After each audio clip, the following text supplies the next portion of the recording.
Ito po ang DTF machine dito sa TIT 999. Ito naman po ang aming printed area.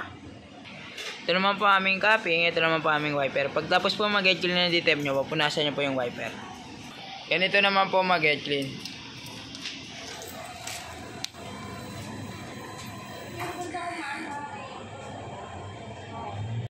Ito naman po ang nozzle check ng DTF po namin. Ito po yung white, ito naman po yung color.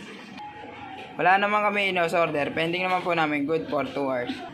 Ang branch fulfillment ngayon week ay 105 meters. Ang ink system naman po namin ay tama lang. Ito naman po kami waste tank area. Last dispose po na ito, nakaraan po. Ito naman po kami ABR, meron siya 220 volt. Ito naman po ang aming ground wire, nakadikit po siya sa wall.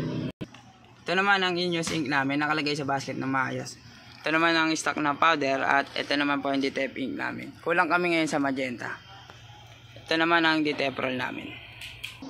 Ito naman po ang consumable monitoring namin. Sa white naman po, 3 po na gamit namin. Sa magenta, 1. DTF powder, 4. DTF film, 3. Koji solution, 1. DTF solution, 1 rin po.